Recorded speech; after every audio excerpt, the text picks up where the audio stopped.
Tout d'abord, je voulais vous remercier d'être si nombreux présents avec nous ce matin. Nous avons reçu 750 inscriptions, ce qui est un record pour un webinaire stratégie, et je constate que nous sommes déjà très nombreux en ligne, en direct. Campagne éco-responsable, quelle création pour quelle performance? Voilà la question qui nous a animés lors de la préparation de ce webinaire, et très rapidement ont émergé d'autres questions. Tout simplement, qu'est-ce qu'une campagne éco-responsable? Qu'est-ce qu'on qualifie de campagne éco-responsable? On y répondra.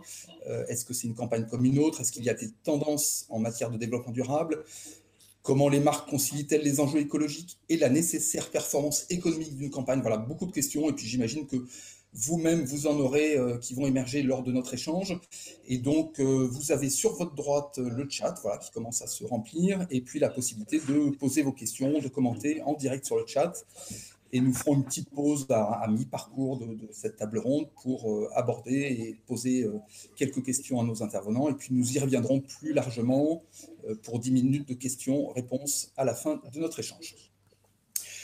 Allez, c'est parti pour 45 minutes d'échange. Et je vais vous présenter nos intervenants. Nos intervenants ce matin sont Gildas Bonnel, fondateur et président de l'agence CIDIES, qui est aussi président de la commission RSE de la ACC. Bonjour à tous.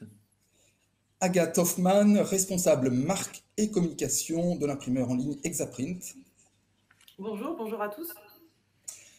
Guillaume Jaccarini, directeur du marketing et de la stratégie de Clear Channel France. Bonjour à toutes et à tous. Et Ous Ouzani, directeur général délégué de Camaïeu en charge du marketing et du digital. Bonjour. Alors, merci à tous d'avoir accepté notre invitation, à nos intervenants. Nous allons faire un rapide tour de table pour vous permettre de vous présenter et de nous dire comment vous intégrez les notions d'éco-responsabilité dans votre quotidien professionnel. Alors voilà, rapidement, parce qu'on va y revenir tout au long de cet échange. Agathe, à vous l'honneur. Bonjour à tous, donc je suis Agathe Hoffmann, je suis responsable marque et communication pour l'imprimeur en ligne Exaprint. Donc pour la France. Donc Exaprint est une plateforme d'impression en ligne aussi appelée Web2Print qui a été lancée en 98 à Montpellier. On a à peu près au catalogue 700 000 références de supports personnalisables, donc des grands classiques type carterie, flyer, dépliant, brochure, l'affiche, le grand format, la signalétique. Voilà, on a énormément de produits qu'on propose à la personnalisation, les goodies aussi. Et on accompagne plus de 40 000 clients. Donc voilà pour la présentation. Et concernant notre présence sur ce webinaire, en fait, on a, forcément, comme toute industrie, on a un impact environnemental réel. Et c'est une question qu'on s'est posée dès les débuts en fait, de la fondation d'Exaprint, de développer des stratégies et des actions pour réduire au maximum notre empreinte environnementale. Donc, on a dernièrement vu un engouement autour du papier malgré la digitalisation et qui nous oblige à raison à observer nos pratiques, notamment industrielles, et à chercher un équilibre entre la demande croissante qu'on a. On observe en ce moment notamment une pénurie de papier aussi qui prouve aussi qu'il y a une demande, un engouement nouveau, même s'il y a eu d'autres raisons en amont. Et des moyens de production qui sont mis en œuvre pour assurer une traçabilité des matériaux. Voilà. Merci Agathe, on y reviendra plus en détail. Gildas, voilà, 2-3 mots pour présenter l'agence CIDIES et aussi votre rôle à la ACC si vous voulez bien. Ok, alors moi je suis fondateur d'une agence indépendante qui s'appelle CIDIES, qui va fêter ses 22 ans en décembre prochain. C'est terrible.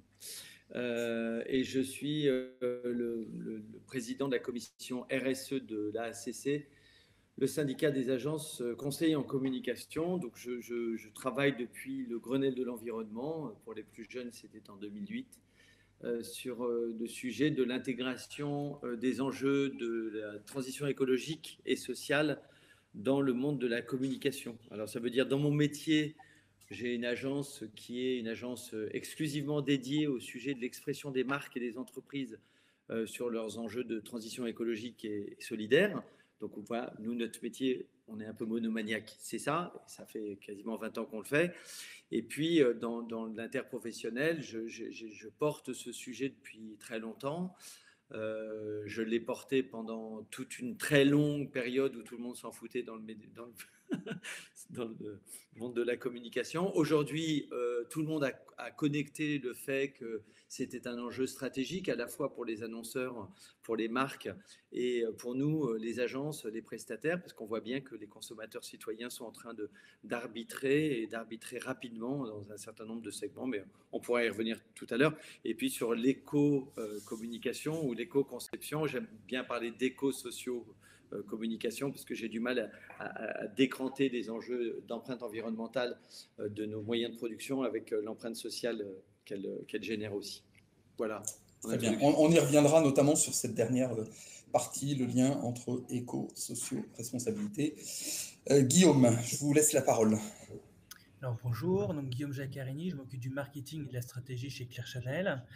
Alors chez Clear Channel, pour ceux qui ne nous connaissent pas, nous sommes opérateurs de communication extérieure et nous disposons de plus de 100 000 points de contact qui vont mailler l'ensemble du territoire national. Et nous sommes présents dans l'ensemble des lieux de vie extérieurs, donc que ce soit les cœurs de ville, que ce soit des lieux de transit, de transport, que ce soit des lieux shopping et d'autres. Et il y a une saveur finalement toute particulière à être opérateur de communication extérieure dans le monde des médias, c'est que nous sommes par nature le média qui inclut tout le monde, qui n'exclut personne.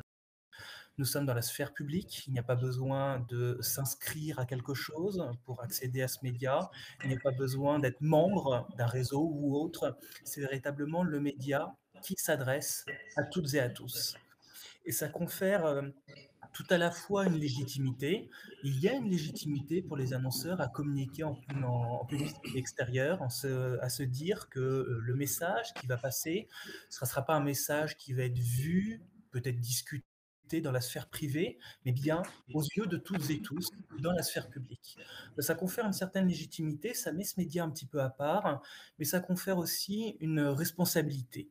Et avec les responsabilités, justement, des responsabilités en particulier sur les problématiques éco-responsables. C'est pour ça que nous, on se voit comme une plateforme qui est au service des marques, bien sûr, est tout aussi importante au service de l'utilité collective. Avec nous, notre objectif, c'est d'atteindre les objectifs médias de nos clients tout en ayant un impact positif sur l'ensemble de l'environnement, sur l'ensemble du monde qui nous entoure. Merci Guillaume. Et pour finir ce petit tour de table de présentation, Ouzani, je vais vous demander de vous présenter aussi. Bonjour à tous, écoutez, je suis ravi d'être là. Je suis directeur général délégué de Camailleux, en charge du digital, de la data et du marketing. Donc Camailleux, je pense que c'est une marque que beaucoup d'entre vous connaissent, notamment les femmes, puisqu'elle accompagne les femmes depuis 1984. On a la particularité d'être une marque de mode accessible et qui est engagée en fait dans une profonde refonte à la fois de son positionnement, de sa stratégie, en se basant sur ses valeurs et ses points forts. Aujourd'hui, on est ce qu'on appelle une marque de proximité, hein. On a 512 magasins en France, donc qui maillent le territoire et on a coutume de dire qu'on a un Camailleux généralement à moins de 30 km de chez soi. Et notre volonté, c'est d'habiller toutes les femmes. Et on va le revoir après. Donc, on est en part de marché la première marque de prêt-à-porter féminin en France. Et l'idée pour nous, c'est d'accompagner toutes les femmes dans leur moment de vie, de ne pas uniquement vendre du produit ou d'interagir avec elles sur des sujets transactionnels, mais bien d'être là dans leur quotidien et de ne pas considérer en fait la mode comme étant un outil pour des top modèles, mais plutôt de valoriser les rôles modèles. Donc, voilà un peu notre vision. Donc on a une mode accessible, une mode inclusive, tout en étant bien évidemment féminine et très orientée style, et qui se diffuse en omnicanal sur un site qui est puissant et des magasins qui sont à proximité de nos clients. Très bien, merci Ous, merci à tous pour cette présentation qui était très complète et on a déjà commencé à dévoiler un petit peu le sujet. Gildas Sidiez accompagne donc les marques dans leur démarche RSE, vous l'avez rappelé. Pouvez-vous nous dire en quoi, en tant que vous intervenez, vous, concrètement, dans le processus de conception d'une campagne éco-responsable et peut-être revenir sur cette notion de d'éco-responsabilité, comme vous l'avez dit, pour vous, c'est directement lié à l'éco-socio-responsabilité. Alors, j'ai 22 ans, mais un peu plus en fait. Je vais prendre un peu de recul. Quand le sujet de la responsabilité sociale et environnementale de la communication nous a pété au nez, je remonte au moment du Grenelle de l'environnement où des associations, des ONG nous ont interpellés assez vivement en disant, en fait, la communication, vous êtes le bras armé du consumérisme, et s'il y a de la consommation et donc s'il y a de l'impact environnemental, c'est vous qui attisez en permanence des désirs qui sont plutôt des désirs compulsifs. Donc, bouh, les publicitaires, quoi. Non. On est rentré dans le jeu un peu fracassé parce que le secteur de la communication n'avait pas bien mesuré, parce que pensant que finalement on n'avait pas d'impact, que nous on manipulait des idées, des concepts, de la création, et que donc on n'avait pas d'usine, on consommait pas d'énergie. Donc c'était pas évident pour le secteur de la communication qui n'avait pas mis un pied là-dedans de comprendre le lien direct qu'il y avait entre nos métiers et la responsabilité à la fois des usages et des comportements que l'on provoque, que l'on suscite, et à la fois le rôle qu'on a dans l'imaginaire collectif, dans les représentations sociales. J'aime bien quand Ous dit tout de suite, il dit on a une mode inclusive, c'est-à-dire c'est des propos qu'on n'avait pas il y a 15 ans, qu'on n'entendait pas. Ça ne rentrait même pas dans les concepts manipulés par les agences de création.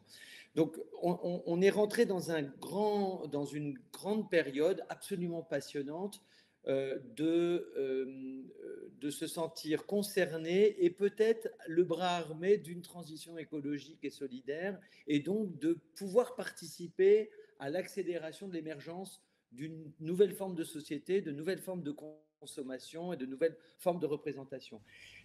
Pour revenir au sujet de l'éco-communication, c'est en fait plutôt le bras armé de la production d'une vision un peu plus méta, un peu plus haute que je viens d'essayer de décrire.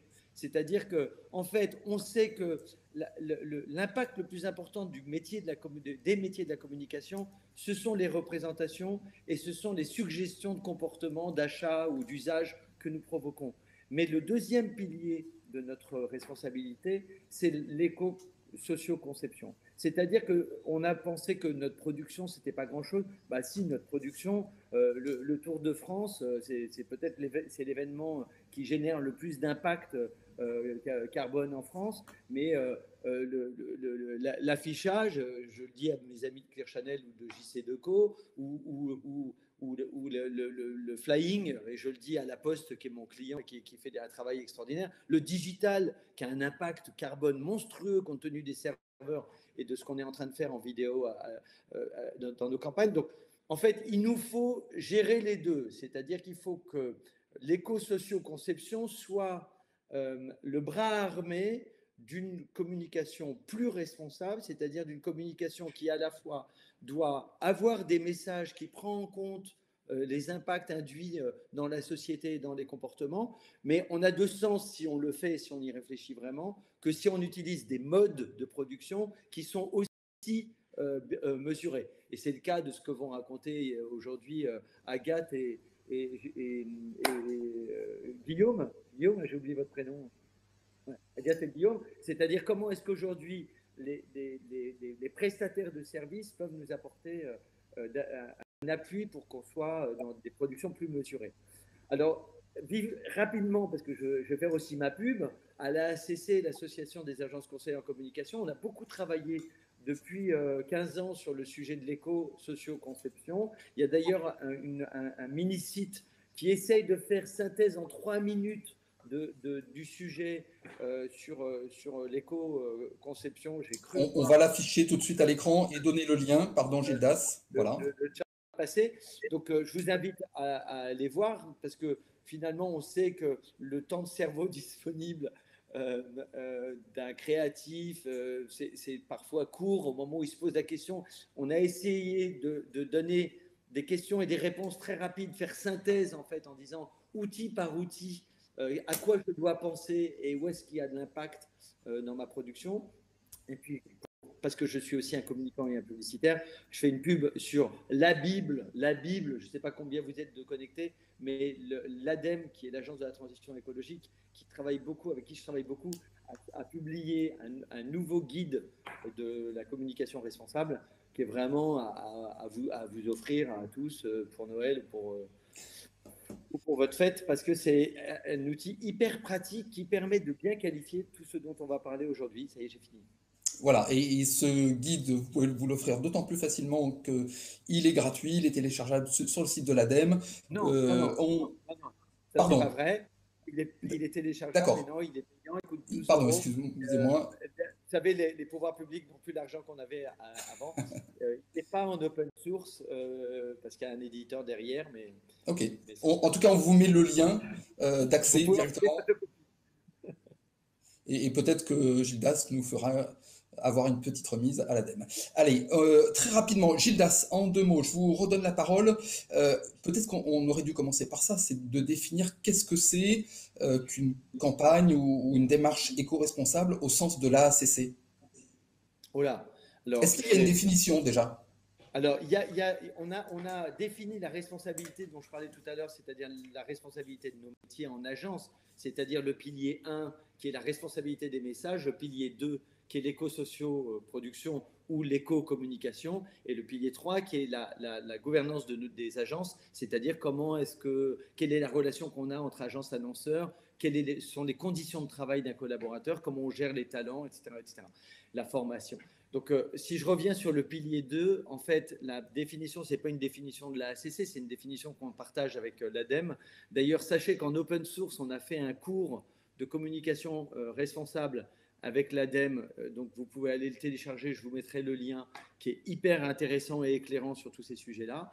Et l'éco-socio-conception, c'est tout simplement prendre en compte dès le brief, dès le début de la conception d'une campagne, les impacts sociaux et environnementaux que va avoir la production.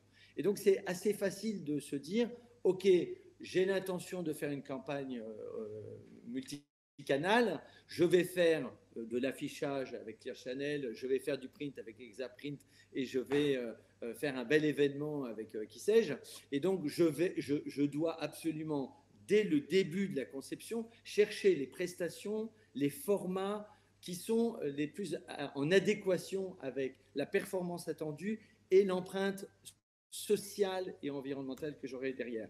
Alors, je sais bien que manipuler social et environnemental, c'est compliqué. Vous savez, c'est comme quand vous faites les courses, on a des injonctions contradictoires et on est en plein paradoxe dans nos choix. Parfois, on se dit, est-ce qu'il faut que j'achète bio qui vient de loin ou est-ce qu'il faut que j'achète le fruit de saison du département d'à côté?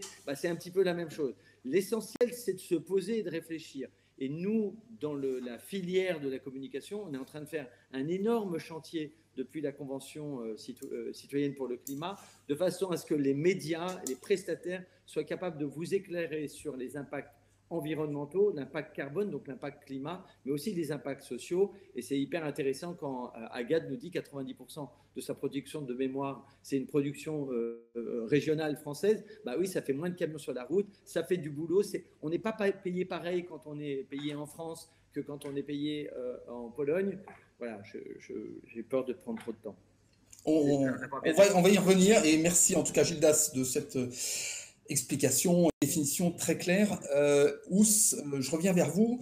Justement, cette éco-socio-responsabilité, c'est tout le sens de la refondation de la marque Camaïeu que vous évoquiez tout à l'heure. Exactement. En fait, en fait, il y a deux sujets. Il y a un sujet qui est un peu culturel marché. Et en fait, une marque aujourd'hui qui n'est pas éco-responsable est une marque qui est destinée à disparaître. Hein. Donc ça, c'est un point dont on a bien conscience, mais globalement tous les acteurs, hein, là, j'invente rien du tout. Et puis, il y a aussi un sujet qui est propre à Camaïeu, c'est-à-dire que derrière, c'est parfaitement en adéquation avec notre ADN de marque. Et ce sujet-là, il est prégnant. Il est prégnant parce que nous, on conçoit la RSE avec les deux aspects, hein, l'aspect environnement et l'aspect société. Et souvent, on focus beaucoup sur l'éco-responsabilité, donc il n'y a pas de débat et je vais vous expliquer aussi un peu ce qu'on fait. Mais parallèlement, nos engagements sociétaux sont là aussi pour entre guillemets, fermer le cercle et donner de la cohérence à ce qu'on peut faire au quotidien.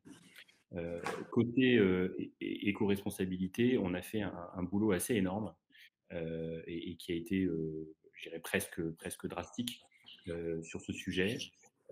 Et sans forcément, notre particularité, c'est qu'on ne fait pas de promesses. C'est-à-dire que, contrairement à certains acteurs que vous voyez peut-être qui s'engagent sur des taux de produits éco-conçus, par exemple, à horizon 2025 ou 2030, nous, on est plutôt, mais c'est aussi notre ADN de marque, qui fait qu'on est là plutôt pour donner des preuves et pas pour faire des promesses.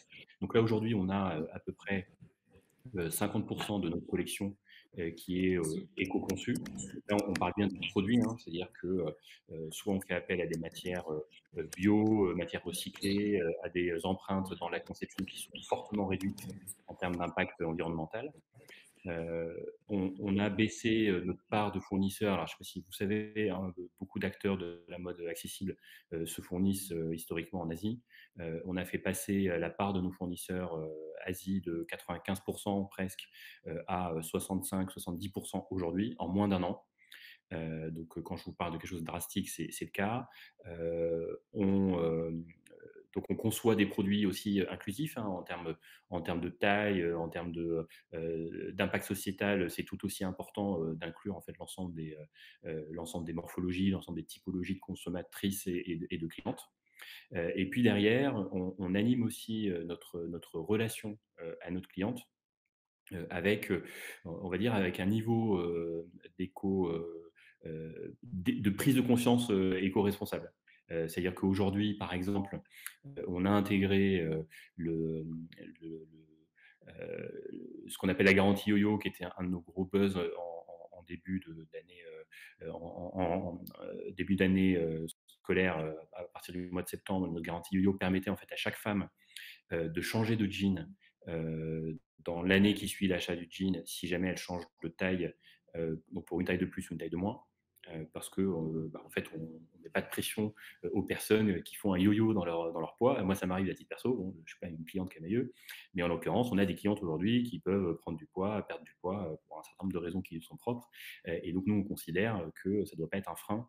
Et donc, plutôt de leur vendre deux jeans en se disant on va faire beaucoup de chiffres, on leur propose d'échanger le leur pour un autre et celui qu'on récupère, on le remet dans le circuit. On s'engage en fait tous les mois aujourd'hui auprès d'associations. Donc on est historiquement en fait très en lien avec des associations en fait qui luttent contre le cancer du sein, des associations de réinsertion de la femme ou qui luttent contre les violences faites aux femmes. Et désormais, on a chaque mois une cause à laquelle on s'associe et systématiquement en fait on crée un produit pour cette cause et on reverse l'intégralité de la marge, hein, et pas que des bénéfices à l'association. Et quand on fait ça, on est aussi transparent auprès des clientes. C'est-à-dire quand on leur dit, là on a accompagné par exemple le Gang des crânes rasés, qui est une association qui lutte du coup contre le cancer du sein, qui accompagne les femmes dans cette partie de leur vie un peu dramatique. On dit exactement à la centaine d'euros près combien on reverse à l'assaut, et comme ça c'est clair dès le départ, et puis on montre aussi comment nos prix sont constitués. Voilà, et puis on ambitionne aussi d'intégrer ce qu'on appelle des éco-scores très très vite, hein. Là, je vous parle de quelque chose qui va arriver très rapidement sur nos produits, pour également faire prendre conscience de notre impact. Très bien. Très bien, merci Ous. Voilà, les éco-scores, on y reviendra peut-être un peu plus tard.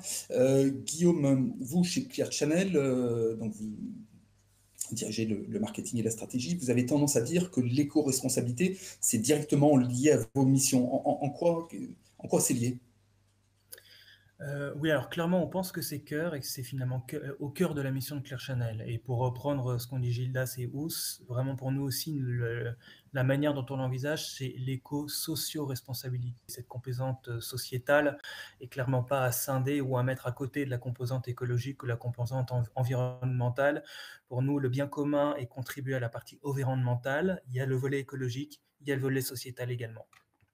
Et lorsqu'on touche finalement 33 millions, un peu plus de 30 millions de citoyens consommateurs par semaine, ça ne peut être qu'au cœur de nos préoccupations et de notre mission. Pour nous, notre mission, dans la partie contenu, dans la partie message, c'est d'animer, de faire évoluer la sphère publique. Encore une fois, on l'a dit, on est dans la sphère publique et ça nous confère quelque chose de tout à fait particulier. Et animer cette sphère publique, c'est l'animer dans sa composante économique, c'est l'animer dans sa composante informative, culturelle et socio-environnementale également. Et c'est bien pour ça que, là on le voit à l'écran, que c'est 2/3 des Français qui jugent que ce média, le média affichage, est le bon média pour être sensibilisé, pour communiquer, le média approprié pour pouvoir communiquer sur les divers engagements des annonceurs. C'est plus de 70% également des Français que des campagnes de type sensibilisation citoyenne, reportages divers, sont susceptibles de les faire prendre conscience des différents enjeux et impacts socio-environnementaux.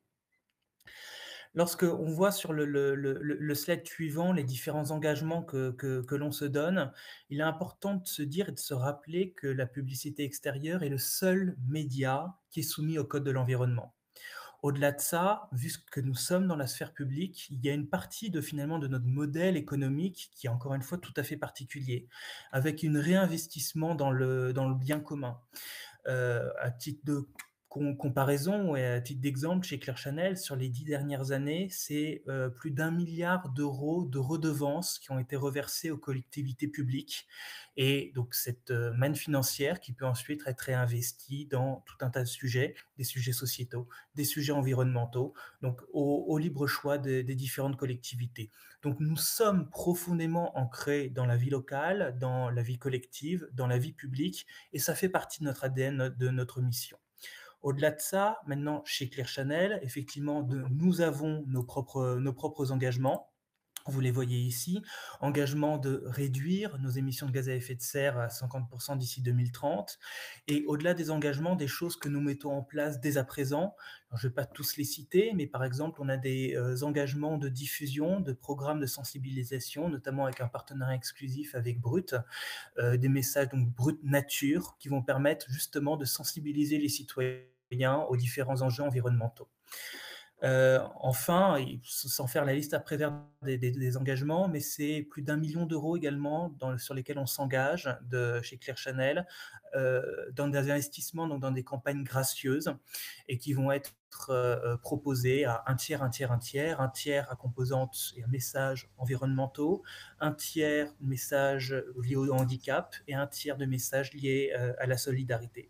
Donc au-delà de l'ADN communication extérieure, et on pourra peut-être revenir par la suite sur les engagements filières, parce qu'il y a des engagements de la filière, il y a les engagements propres de Clear Channel, et au-delà de ça, on a un ADN profond qui pour nous fait que la transition finalement écologique et solidaire, elle ne va pas se faire contre nous, comme effectivement ce que certains ou certaines pourraient penser, mais véritablement avec nous, et on est convaincu que l'on se doit d'être moteur dans cette transition.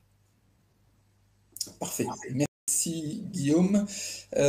Agathe, je me tourne vers vous. Votre activité d'imprimeur en ligne paraît a priori assez déconnectée de l'éco-responsabilité ou de l'éco-socio-responsabilité. Voilà, on se dit on imprime en ligne, ça part peut-être en Asie, j'en sais rien. Voilà. Comment vous répondez à cette interrogation? Alors c'est effectivement quelque chose qu'on entend très très souvent concernant notre industrie. C'est un sujet d'ailleurs qu'on a abordé dans d'autres webinaires Exaprint. Je dirais que ça vient du fait que, dans un premier temps, le métier d'imprimeur est pointé du doigt parce que, dans un premier temps, les imprimés, ils se voient. On les manipule, alors que le digital, voilà, ça reste, si je puis dire, invisible, son poids est invisible. Et puis surtout, on n'a pas envie de le montrer. Ça arrange pas mal de gens, notamment les GAFAM. Je pense qu'il y a globalement une sorte de déni des conséquences du digital. Gildas en parlait tout à l'heure avec les serveurs, le cloud, les séries qu'on regarde en streaming, ce genre de choses, qui génèrent du stockage à outrance de données. Et la différence avec la data, c'est qu'en fait, le papier, pardon, on le voit, il traîne sur nos tables au quotidien. Et donc, spontanément, personnellement, je le fais, je trie. Je trie parce que soit j'ai payé ma facture, ou soit je la range ou je la jette. Voilà, donc ça nous encombre. En fait, le papier, c'est physique, on va on va nécessairement le trier et prendre le temps de se désencombrer de ces éléments-là, en fait. Alors que dans le digital, en fait, on ne le voit pas, il ne nous encombre pas physiquement et il reste. Enfin, je pense qu'on est très peu à trier nos mails, à supprimer les mails qu'on a envoyés, à vider. Il y a beaucoup de gens aussi qui ont beaucoup de boîtes mail différentes et qui ne les consultent pas nécessairement. Donc tout ça, ça reste stocké, ça reste dans des serveurs et donc il y a forcément un impact qu'on ne voit pas. Donc de ce point de vue-là, le papier, c'est, on va dire, c'est le bouc émissaire, entre guillemets, de son secteur, ou en tout cas de la communication, quand on compare le digital et le papier, parce que voilà, il est là et quand on voit des piles de catalogues Ikea, notamment, qui a d'ailleurs supprimé ses catalogues, on peut se dire, oh, tout ce papier, toute cette impression, c'est hyper polluant. Donc déjà, ça, c'est le premier point. Après, en termes de déconnexion sur l'enjeu éco-responsable, là aussi, en fait, pour faire le lien avec ce que j'ai dit précédemment, sur l'invisibilisation de la pollution digitale, c'est aussi sans parler de l'enjeu de ce qu'on va chercher pour utiliser donc cette technologie, donc les terres rares, ce qu'on appelle aussi les minerais du sang, qui génèrent, qui sont déjà d'un point de vue d'extraction, qui ont un impact écologique catastrophique, et puis qui financent aussi des conflits armés notamment, et qui impliquent de nombreuses populations. Donc ça, c'est aussi un autre point. Donc il y a effectivement un enjeu environnemental et social, ce que nous, on aborde dans notre politique RSE, notamment qu'on met en œuvre en impliquant des publics très variés. On a d'ailleurs à ce propos un index égalité homme-femme qui est assez bon par rapport à d'autres milieux de l'industrie. On est sur le siège d'Exaprint à 96, un ratio 96 sur 100, et à l'usine à 84 sur 100, parce que nécessairement, c'est des métiers plus durs où on a plus d'hommes qui travaillent sur les machines, mais c'est quand même un ratio qui est quand même assez satisfaisant. Exaprint est aussi engagé en fait, sous différents aspects, notamment pour l'inclusion des différents publics. On a actuellement dans les rues de Montpellier une campagne de recrutement. C'est la première fois qu'Exaprint se lance dans un projet donc, de communication avec JC Deco, donc de diffusion d'offres de recrutement. Parce qu'on n'arrive pas à trouver des gens formés au métier de l'imprimerie, des opérateurs, des masticotiers, des façonniers. Et devant ce constat-là, en fait, on est dans une dynamique de partenariat avec notamment Pôle emploi. On est aussi engagé avec Facero, donc c'est une fondation d'utilité publique qui a été créée en 1993, qui, alors, ne fait pas que ça, mais qui s'occupe d'inclure différentes typologies de travailleurs, etc. Et voilà, à terme, on a aussi ce projet donc je dis bien à terme, je n'ai pas forcément de visibilité, mais de créer carrément un centre de formation intégré à Exaprint qui pourrait générer à la fois de la prise en main et de l'apprentissage de publics qui ne sont pas forcément diplômés et qui sont en recherche d'emploi, et en même temps d'avoir des gens formés et qui soient efficaces sur les différents postes d'impression. En dernier point, la question de l'environnement, forcément, imprimer, c'est peut-être, ça peut surprendre, mais c'est aussi s'inscrire dans une démarche environnementale, dans la mesure où les supports, ce qu'on va choisir comme support, les quantités et les populations qu'on va cibler doivent et sont actuellement, on essaie de le faire le plus possible, clairement déterminés et identifiés. Il ne s'agit pas, comme je le disais précédemment dans un autre webinaire, de faire de l'envoi de masse, de pas personnaliser ses envois et de considérer que on va dire faire arroser les boîtes aux lettres entre guillemets de prospectus sans cibler son public qui va prendre le prospectus et le jeter nécessairement à la poubelle, parfois même sans le trier. Voilà. Pour avoir aussi un ordre d'idée par rapport à notre production, Gildas l'évoquait tout à l'heure, on a effectivement 80% de notre production qui est assurée par l'usine Exaprint Factory, qui est basée à Moguio, donc à une quinzaine de kilomètres de Montpellier. Elle a toujours été située là-bas, donc ça va faire plus de 20 ans qu'on imprime en héros. Et on a 95% de notre stock papier qui est issu de forêts gérées durablement avec une perspective de 100% pour 2022. Donc on peut légitimement considérer Exaprint comme une entreprise ancrée dans son territoire, sans mauvais jeu de mots, et qui cherche en fait à maintenir un niveau de satisfaction client par rapport aux demandes d'impression, tout en minimisant son impact et en rayonnant sur son territoire et pas forcément aller chercher de la main-d'œuvre en Chine, par exemple, comme tu l'évoquais, Ferdinand. Et dernier point, je suis certainement un peu longue, mais voilà, on a mis en place depuis un peu moins d'un an un dispositif qui est unique en France avec un partenaire donc, qui est leader dans la revalorisation des papiers, qui s'appelle Paprec, et qui nous permet un recyclage, et ça, on est particulièrement fiers, donc un recyclage de 98% de nos déchets. Donc, ça signifie en fait que concrètement, vous pouvez le voir sur les vidéos qui sont en ligne sur Exaprint, ça se manifeste par de grosses bouches, de gros aspirateurs, entre guillemets, qui viennent récupérer toute la gâche et toutes les chutes de découpe de nos impressions et qui partent après dans des containers avec le partenaire Patrec. Voilà.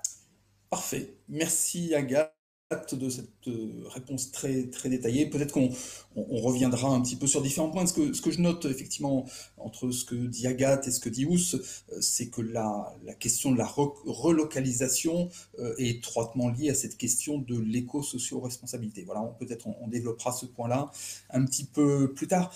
Je vois qu'on a déjà pas mal de questions du public et notamment en réaction aux différentes interventions. Une première question qui s'adresse à Gildas, voilà, qui s'affiche.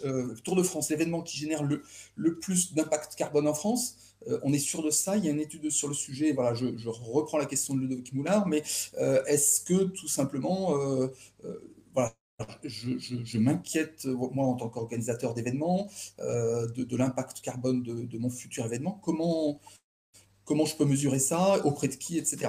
Ok, j'ai répondu sur le chat que c'est une base d'études ADEME. Alors, je ne sais plus si c'est entre 1, 2 ou 3e événement, mais en tout cas, j'ai aussi répondu pour ne pas oublier, parce que c'est important et c'est très pédagogique le cas du Tour de France. Parce qu'en fait, quand on fait une étude d'impact environnemental, on regarde les impacts induits et pas forcément les impacts directs.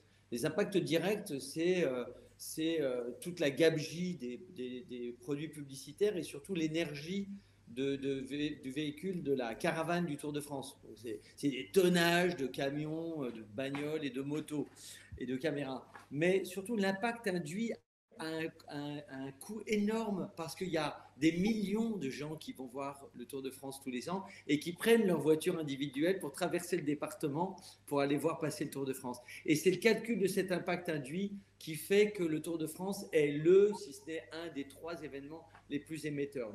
Amaury, l'organisateur, le sait, il travaille dessus, mais c'est un sujet hyper intéressant.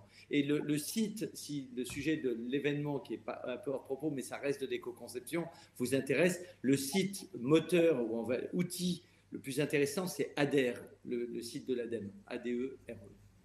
Parfait. Merci Gildas. Ous, une question pour vous.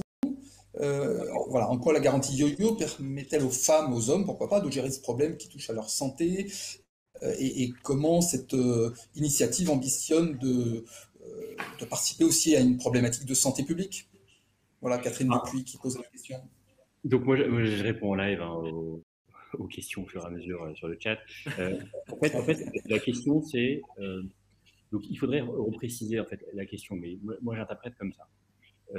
On a aujourd'hui une pression, quelle qu'elle soit, hein, sur les femmes et les hommes, hein, sur leur poids, qui malgré toute l'inclusivité, on continue à intégrer ça, alors qu'en fait, pour certaines personnes, il peut être naturel de prendre du poids, de perdre du poids en approche de vacances, quand on sort des fêtes. Voilà, moi je vous redonne l'exemple, ça m'arrive tout le temps et je vis ça très bien. Et tout le monde peut me faire des remarques sur mon poids, j'ai pas de problème. Mais bon, si je prends du poids, effectivement, le jean que j'ai acheté un mois avant, peut-être qu'il est un peu plus serré. Et si je perds du poids quand je cours comme un dingo, forcément, si j'en ai pris un trop gros, là, c'est sûr qu'il est pas bien. Donc, plutôt d'en racheter un deuxième, un troisième et de me faire toutes les grilles de taille, pourquoi ne pas les changer? Et en fait, on est parti juste de là. On est parti d'un constat consommateur. Et notre objectif, il n'est pas aujourd'hui d'aller au-delà. C'est-à-dire qu'on ne se positionne pas sur ce phénomène de prise de poids à outrance ou de perte de poids à outrance, parce qu'on est une marque de mode. Et il ne faut pas, je pense, qu'on aille au-delà. Et en tout cas, c'est notre posture pour l'instant. Peut-être que ça changera. Et encore une fois, on a aussi essayé de limiter ce changement à une taille de plus ou une taille de moins.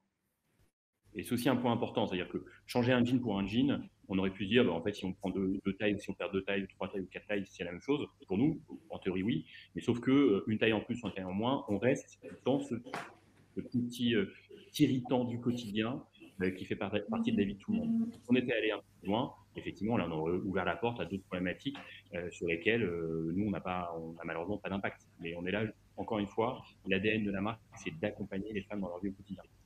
Ok. Parfait. Merci, Ous. Guillaume, il y avait une troisième question qui s'adresse à vous. Les panneaux lumineux, une partie importante de votre activité est liée au digital. Les panneaux, en fait, il y a deux choses. Il y a l'illumination des panneaux et puis les panneaux digitaux, si je comprends bien la question de Séverine. Voilà, qu'en est-il chez vous? Alors, sur la question, il faut savoir que donc véritablement, là, on s'engage dans une démarche filière au sein de l'UPE, donc l'Union de la publicité extérieure, où nous sommes en train de mesurer, calculer l'ensemble de l'impact environnemental de notre activité, avec l'analyse du cycle de vie de l'ensemble des mobiliers, donc de la conception, de l'installation, de la désinstallation, de la mise au rebut et également de la partie publicitaire, pour justement permettre d'évaluer les différents impacts. Au sein de la filière, vraiment, la démarche, elle est très claire. Elle est tout d'abord mesurer, savoir de quoi on parle, ensuite réduire. Ce qui ne peut pas être réduit, le compenser, et puis après contrôler tout ça. Mais finalement, la compensation, elle arrive bien après. Le but, véritablement, c'est de mesurer et de réduire. Sur la partie écrans digitaux, parce que c'est vrai que la question revient, oui, elle va être plus énergivore qu'un panneau classique, papier, non illuminé, qui ne bouge pas, qui ne déroule pas, si je reprends le jargon de la publicité extérieure. En revanche, il va permettre plein d'autres choses. Un panneau papier, il faut passer devant, il faut que l'afficheur, dans sa tournée d'affichage, toutes les semaines, passe devant, qu'il soit motorisé généralement, pour après justement changer, déplacer, changer l'affiche, la remplacer. Le panneau digital, on n'a pas besoin de faire ça. Tout ça peut être piloté en centrale. Et donc, oui, il y a des consommations supplémentaires, mais il y a plein de gains également incrémentaux liés à avoir des panneaux digitaux sur le territoire. Ensuite, et ça c'est important, et c'est pas pour incriminer ou s'incriminer entre médias, mais relativisons l'impact. Lorsque on regarde, je ne sais pas si vous vous souvenez ce que je vous avais dit, chez Clear Channel, nous touchons plus de 30 millions de citoyens par semaine. Via nos écrans digitaux, nous touchons 20 millions de citoyens par semaine. Et ça, nous les touchons avec à peu près 3000 écrans qui maillent le territoire. Pour toucher 20 millions de citoyens, imaginez si on n'était pas en publicité extérieure, de combien d'écrans il faudrait disposer, de téléphones, de desktop, de tablettes, même de postes de télévision, parce que justement, on serait dans la sphère privée. Et donc, en fait, finalement, quasiment, il faudrait avoir 20 millions d'écrans. Or, nous, avec 3000, on arrive à en toucher 20 millions. Donc, vous pouvez imaginer la différence d'échelle et d'impact environnemental à chiffre d'affaires égal, à impact publicitaire égal, avec justement un nombre de mobiliers, un nombre de dispositifs extrêmement réduit par rapport à d'autres médias. Mais encore une fois, l'idée n'est pas de se monter les uns contre les autres, de dire que l'un est plus vertueux que l'autre, c'est pas ça. En revanche, de se dire oui, fondamentalement, la publicité extérieure, parce qu'avec un dispositif, à un instant donné, elle va pouvoir toucher plusieurs personnes versus d'autres médias, fondamentalement dans son ADN, ça permet justement d'avoir des impacts environnementaux réduits par rapport à d'autres médias. Donc voilà, c'était juste pour relativiser. Et en tout cas, on ne se considère pas comme vertueux. C'est pour ça qu'au sein de l'UPE, on est vraiment engagé dans une démarche de mesure, de réduction, de compensation, avec des objectifs forts que l'on se donne. Très bien, merci Guillaume, merci à tous d'avoir répondu aux questions de notre public. On va reprendre le fil de notre échange. Guillaume, je vais encore m'adresser à vous, des campagnes différentes, vous envoyez passer régulièrement sur vos panneaux, etc., des campagnes éco-responsables. Quelles évolutions vous avez constatées sur le long terme en matière d'éco-responsabilité des marques? Voilà, s'il fallait, alors peut-être synthétiser parce que le temps avance et il nous reste une dizaine de minutes, mais voilà, je vous demande de faire des réponses relativement synthétiques. Je fais court.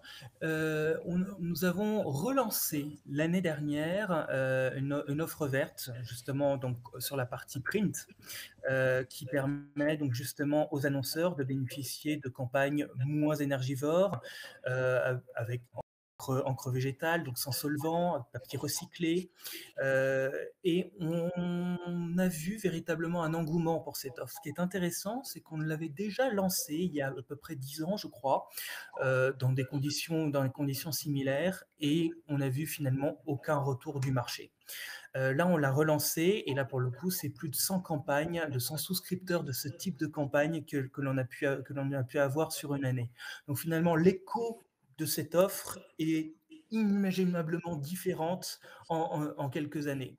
Donc ça montre bien là à quel point sur l'ensemble de l'univers de communication, là, ces sujets-là sont pris au sérieux et trouvent une appétence qu'on ne trouvait pas avant. Au-delà de la partie donc off, c'est-à-dire la manière dont on produit l'affiche, dont on imprime, c'est également les messages qui sont fondamentalement différents. Et peut-être qu'on y reviendra par la suite. On voit via des instituts, des offres de mesure des messages éco-responsables que l'on met en place, où l'on voit que véritablement les messages sont radicalement, encore une fois, différents. D'accord, ça on y reviendra un petit peu plus tard. Merci Guillaume.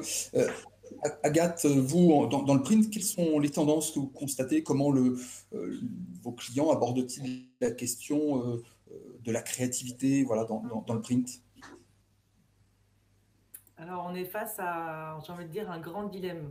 C'est le phénomène de vouloir le beurre et l'argent du beurre quand on est créatif en agence ou même indépendant. C'est de vouloir à la fois un support qui soit responsable, qui ait un impact minimal sur l'environnement, et en même temps quelque chose qui soit assez séduisant. Donc ça veut dire finition, pelliculage, etc. Donc on est dans un dilemme que nous on rencontre. Personnellement, moi je suis présente sur les salons auxquels on participe chaque année, donc le C-Print, où on rencontre nos clients à cette occasion-là. C'est l'occasion où moi je les rencontre physiquement. Et on a énormément de de clients qui souhaitent s'engager dans des impressions plus durables et qui ont du mal en même temps à renoncer à des procédés d'impression qui sont nécessairement, qui impliquent des matières synthétiques. Donc devant ce dilemme-là, on a quand même deux courants qui se détachent, entre guillemets. C'est arriver à une sobriété de communication et en même temps conserver la créativité avec ce qu'on peut produire en termes d'impression. Donc on va avoir, on va dire, 60% de nos clients qui réclament des supports verts et qui veulent savoir ce qu'ils achètent, qui ont besoin de savoir d'où vient le papier et surtout comment ils vont pouvoir le recycler. Face à ça, on a environ 40% de communication, enfin de communicants ou de clients qui cherchent, enfin qui sont dans le domaine davantage de l'impact visuel et de la séduction, notamment avec les finitions haut de gamme, les finitions luxueuses, etc. Donc ça veut dire des dorures, des pelliculages, qui eux, voilà, continuent de jouer cette carte-là, de communiquer quelque chose de valorisant en utilisant des technologies de finition qui ont un impact, on va dire, légèrement plus important qu'un simple papier sur lequel on ne va rien apposer. Donc, ils sont souvent tiraillés entre aussi les impératifs qu'ils ont dans la stratégie à l'image de la marque ou l'image du client qu'ils veulent diffuser et les moyens qu'ils vont mettre en œuvre. Donc, de plus en plus, heureusement, on voit des choses qui changent et j'en parlerai après par rapport aux attentes, que ce soit déjà d'un point de vue marché public où on observe déjà une demande dans les appels d'offres, etc., on a systématiquement des mentions qui précisent que voilà, tout ce qui va être imprimé va devoir être imprimé sur un papier recyclé, certifié FSC ou PEFC. Voilà, le projet à terme sera réalisé sur un support responsable, entre guillemets. Donc déjà, au niveau des collectivités, on a déjà cette démarche-là qui est faite. Au niveau du grand public et des marques et des clients des marques, de plus en plus, je pense que chacun le voit dans ses courses, dans les commerces ou même dans la vente à emporter, qui a été réglementée d'autant plus, on va vers des emballages très minimalistes avec un gros regain vers le craft, vers des matières assez épurées. Et c'est ça qui prend le dessus finalement maintenant sur un packaging même de cosmétiques. Je prends l'exemple d'une marque qui a été lancée, je crois que ça fait 2 ans à peu près, c'est une marque de déodorant qui s'appelle Respire. donc à développer en fait une gamme de déodorants et de produits cosmétiques qui sont rechargeables notamment et dont les emballages à chaque fois sont sans pelliculage, voilà, avec quelque chose vraiment de très très minimal et des encres végétales, etc. Donc ça, c'est des choses qu'on observe et finalement, ça devient la marque se trouve valorisée davantage. Et je pense que Ous aura aussi peut-être des choses à dire par rapport à ça, sur comment vous communiquez aussi sur le conditionnement des produits ou des étiquettes. Ou voilà. On passe, c'est ça qui est intéressant, c'est qu'au-delà du greenwashing, on passe vers un statut de marque responsable et engagée, avec une crédibilité supérieure à une marque qui va mettre un emballage avec un suremballage plus un emballage avec une finition extrêmement brillante ou des pelliculages, etc. Oui. Gildas veut intervenir. Ouais, je voudrais répondre à Blandine qui dit est-ce que vous voulez répondre au sujet de l'intitulé de la conférence? Donc, je voudrais prendre 30 secondes. Il est temps de rentrer, vraiment, voilà. Parce que comme il reste 5 minutes, je suis toujours inquiet de décaler par rapport à l'attente.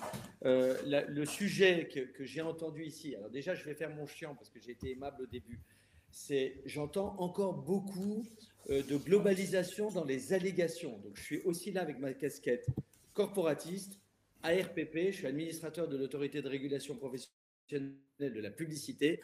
On ne dit pas qu'un produit est responsable, qu'une campagne est durable. Ça s'appelle des allégations globalisantes. On est plus responsable au regard d'eux, plus vert au regard d'eux. Ça, c'est juste mon côté.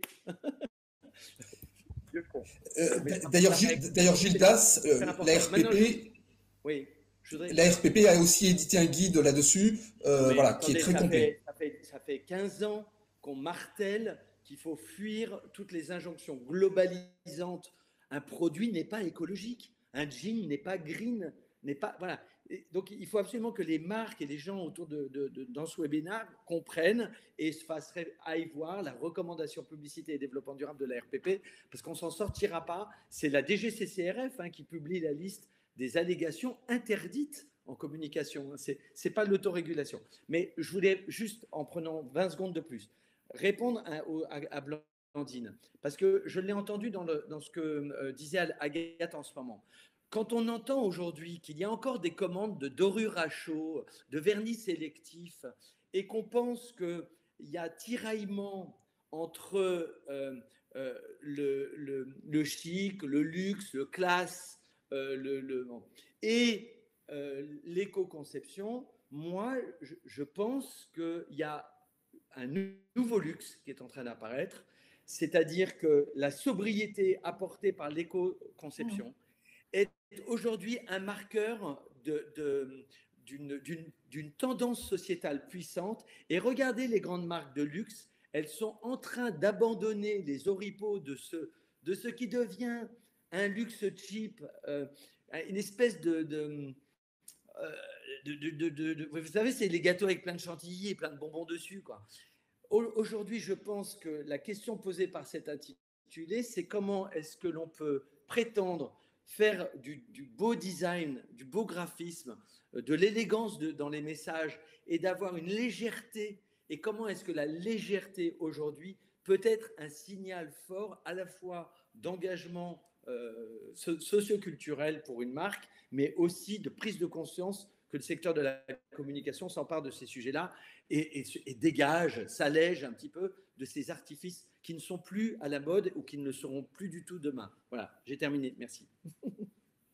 Je vais rebondir sur ce que vous avez dit. Là, je suis rapidement, parce que j'aimerais donner la parole ensuite à Guillaume sur la question de la performance qu'on a annoncé à laquelle il faut apporter une réponse. Agathe. Oui, non, effectivement. Moi, j'appelle ça les packaging, ou en tout cas la communication bling bling. Mais il faut quand même avoir en tête que on doit être sur la population française à penser de cette manière-là. Donc la vôtre et pour être très honnête aussi la mienne, on est une minorité. Et la plupart des gens ont encore en tête une association de qualité égale bling bling égale finition. Et en fait, il y a un vrai travail d'évangélisation entre guillemets à faire pour que les gens se disent que, ce qu'il y a dedans est aussi bon s'il n'est pas emballé avec 4 km de ruban et 50 couches de vernis, etc. Mais on est quand même obligé, notamment nous en tant qu'imprimeurs, de répondre à cette demande-là, parce qu'il y a une demande et il y a un marché. Et donc, c'est une façon de... Enfin, on est obligé de jongler avec ces problématiques-là, mais c'est vrai qu'il y a un travail à faire qui de plus en plus descend même dans les couches, dans les différentes couches sociales, qui tend à s'étendre. Donc, moi, je suis assez optimiste quand même globalement sur ce point-là. Voilà. Guillaume, je vais vous donner la parole. On avait annoncé effectivement une réponse, ou en tout cas qu'on aborderait la question de la performance. Comment vous, voilà, en tant que média extérieur, vous mesurez, vous prenez en compte la question de la performance d'une campagne éco-responsable? Et là, encore une fois, rapidement, parce qu'il nous reste quelques minutes. Alors là-dessus, on a mis en place finalement deux manières d'étudier ce type de campagne.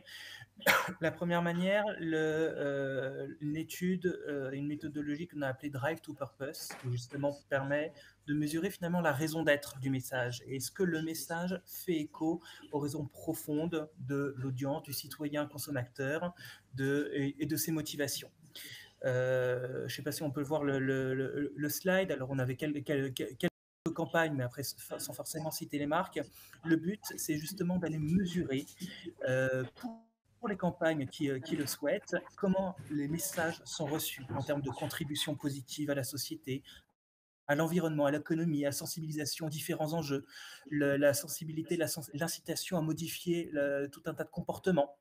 Et donc ici, on voit des exemples de campagnes, que ce soit avec Evian, Volvic ou d'autres, où justement, on a mesuré et on a mis en place cette mesure-là. Et cette mesure-là nous est demandée. Et de plus en plus, on se rend compte que lorsque les campagnes à la fois affichent leur utilité, affichent finalement leur raison d'être, et que cela fait écho à ce qui est perçu de la marque, lorsque ce n'est pas juste du message qui est là pour faire un message, mais que on voit véritablement quels sont les impacts et comment la marque est engagée, on voit qu'évidemment les impacts sont absolument, n'ont rien à voir par rapport à d'autres messages.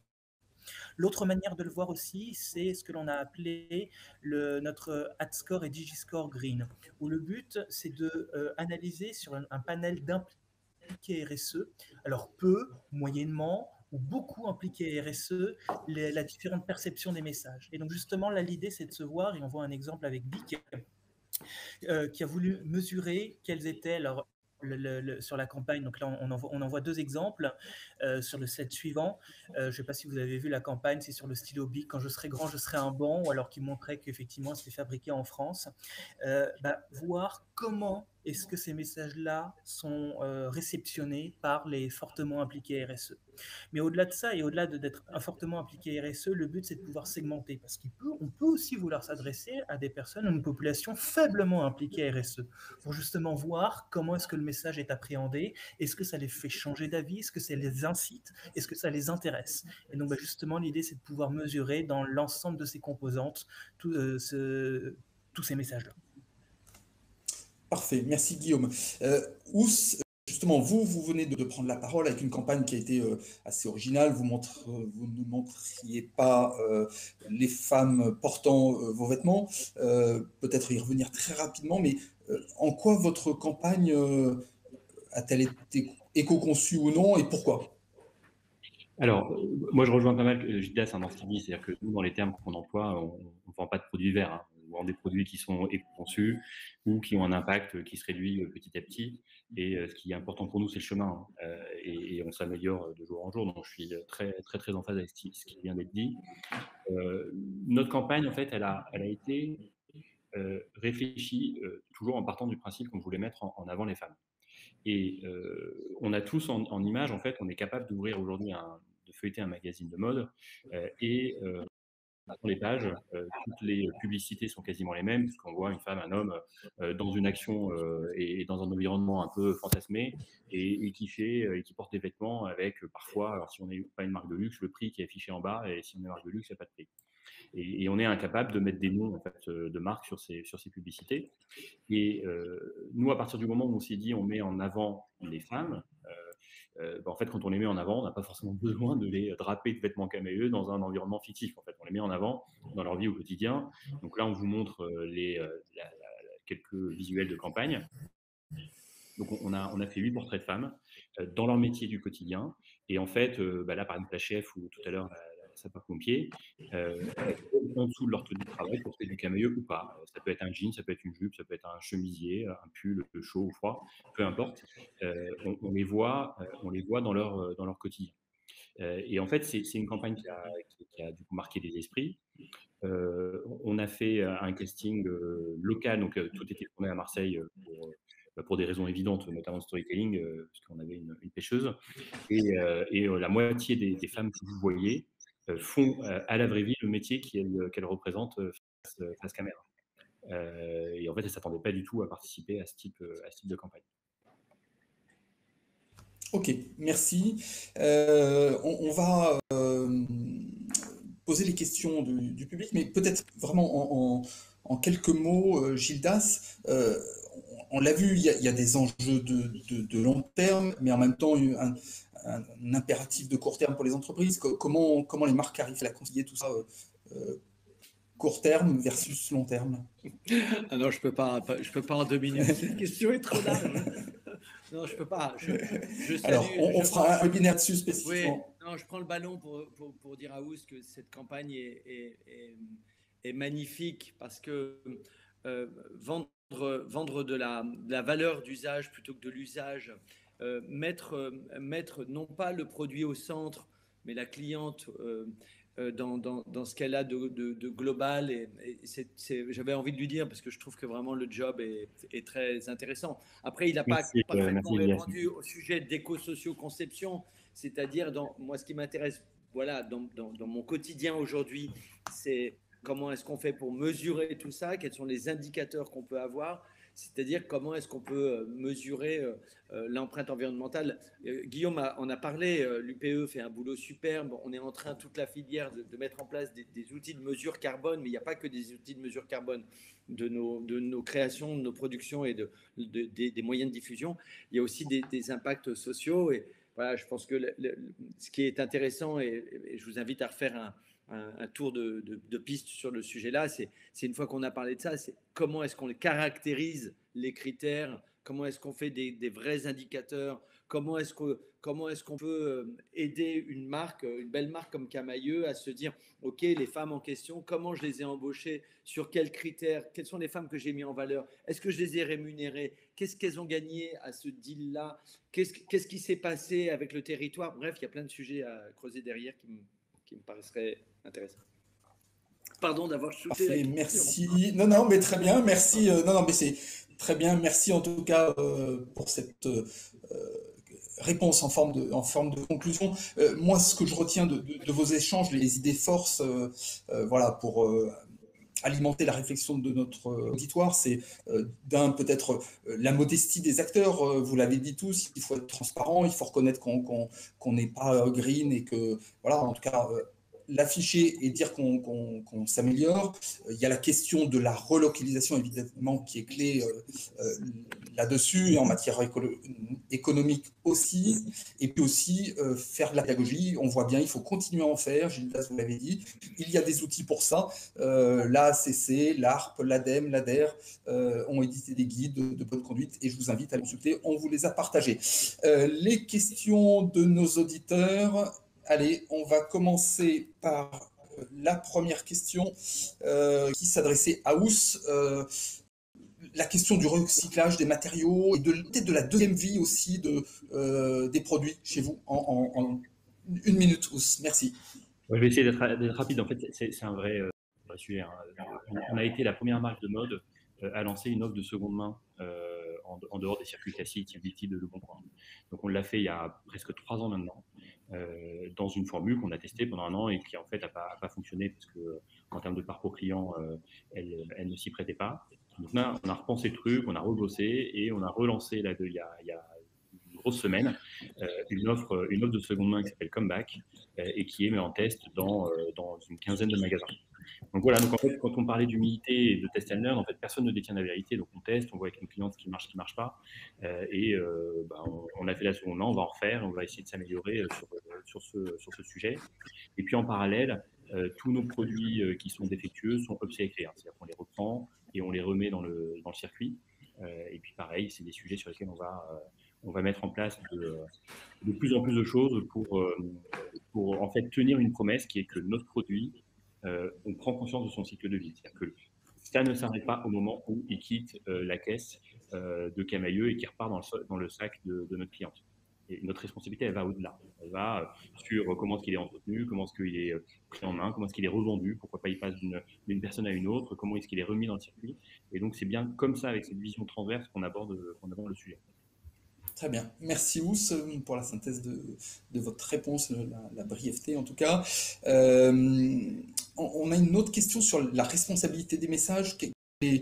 Ça renvoie à un modèle de société. Alors peut-être Gildas, si vous voulez, en quelques minutes. Alors je sais que ça nécessiterait beaucoup plus que 2 minutes, mais... Les modèles de société qui sont voulus. Ah, ok. Non, je vais répondre sur une initiative que moi j'ai soutenue, ma casquette à ACC en partie prenante avec l'ADEME. C'est la checklist de l'UDM, de l'Union des marques, qui est hyper intéressante en fait, qui est un outil qui permet.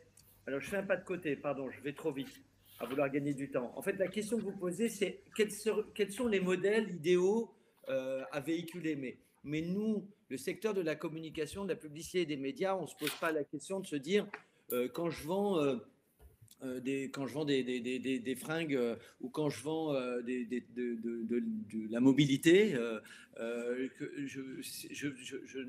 je ne vends pas un modèle de société idéale. En revanche, ma communication peut contribuer à. C'est-à-dire qu'on s'emploie aujourd'hui à former les communicants, les créatifs, les planeurs et les marques. C'est ce que fait l'UDM, à poser la question de quand vous shootez un film dans une cuisine, quelle est la représentation de la cuisine que vous donnez? Parce qu'en fait, le décor derrière, il participe à un imaginaire collectif. Donc, il y a un certain nombre de questions qu'on pose pour voir, quand on ouvre un frigo, est-ce qu'il est rangé? Quand on ouvre un placard, est-ce qu'il y a du vrac en bocaux? Quand on rentre dans une salle de bain, est-ce qu'il y a 2 fenêtres, une baignoire, une douche, etc. et des produits tout autour? Ou est-ce qu'on est plutôt... Et en fait, c'est travailler à un imaginaire commun que la publicité, sur lequel la publicité est puissante, pour se poser la question de quand on a un type qui sort de chez lui parce qu'il part au boulot, pourquoi est-ce qu'il aile un taxi comme il y a 20 ans alors qu'aujourd'hui il prend un vélo? Voilà, c'est plutôt être assez humble, mais de se dire que quelle que soit ma marque, quel que soit mon champ d'action, je peux me poser la question de ce qui est induit dans les représentations sociales de ma communication. Je ne sais pas si j'ai répondu un peu. Très bien, parfait. Merci de ce pas de côté par rapport à la question. Et alors, je vais remercier à nouveau tout le monde, tous nos intervenants. Voilà, on a largement dépassé le temps. Il y a plein de questions et je vous invite à aller les poser en direct à nos intervenants. On va y répondre. On va diffuser le replay de cette émission. C'était des questions, évidemment. Sur les sites d'Exaprint et de Stratégie, sur les chaînes YouTube, pardon, et on répondra au maximum aux questions qui ont été posées. Voilà, on va les transmettre à nos intervenants, on y répondra en ligne. Voilà, merci à tous, vous êtes encore très nombreux. Restez encore avec nous quelques instants, on va vous faire un petit cadeau, on va vous diffuser la campagne vidéo de Camaïeu, et puis je vais demander à nos intervenants de couper leur micro et leur caméra. Merci encore, très bientôt. Beaucoup. Merci beaucoup, à bientôt. Au revoir. Au revoir. Merci, au revoir.